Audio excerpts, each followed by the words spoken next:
The Cowboys star running back Ezekiel Elliott drops a bombshell lawsuit on the NFL. Our Keith Russell joining us now to talk about what this all means.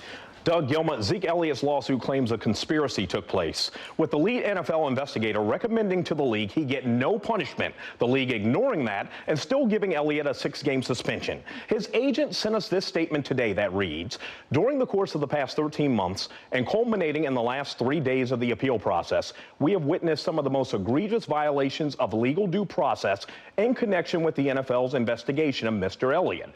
Not only did the underlying facts not support the false allegations against Mr. Elliott, but the process in which they were gathered and adjudicated were fundamentally unfair. Cowboys owner Jerry Jones is reportedly so upset because he was under the initial impression there would be no suspension in the first place.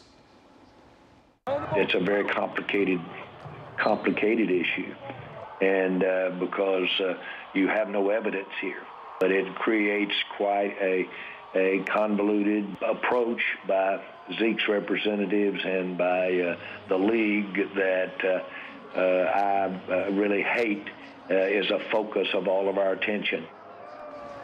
Doug and Gilma, coming up later in sports, Clarence Hill of the Fort Worth Star-Telegram, who broke a major detail in this story, tells us where it goes from here. Look forward to hearing what he has to say. Keith, thanks very much. Drive. Can't wait, Scott. There's a good chance Zeke Elliott takes the field next Sunday in the opener against the Giants, now that he's filed a lawsuit against the league. Clarence Hill of the Fort Worth Star-Telegram broke the story of the NFL lead investigator, Kia Roberts, being the only league rep to interview Zeke's accuser, finding her story to not be credible, recommending to the league he get no punishment, then being kept out of the process from there. Clarence tells us now where this thing goes from here. The NFL rarely loses in court. They rarely lose in court. You know, from Tom Brady lost, you know, he won initially, then lost on appeal, and Adrian Peterson lost. So it's an uphill climb for Zeke. If the suspension is moved off a year and he's allowed to play, and the Cowboys get to make a run that's good for Zeke, that's good for the Cowboys. If it's reduced by the arbitrator, and even if he loses in court, and he gets reduced from 6 games to 4 games or 3 games, it's still a win from Zeke from what we have right now. So they have nothing to lose. They should go for the Hail Mary, and that's what they're trying. Cowboys linebacker Sean Lee spending some time with the youngsters at the East Dallas Boys and Girls Club, one of the places that will benefit from his Sacks for Kids program.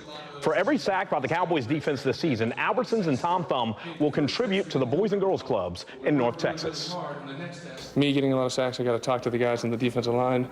Hey, we got to get as many as we can so we can help. And, you know, it's amazing when you come here and you see the programs that they have, the educational opportunities, the athletic opportunities. Any way we can continue to improve those and help those, this Sacks for Kids will help that.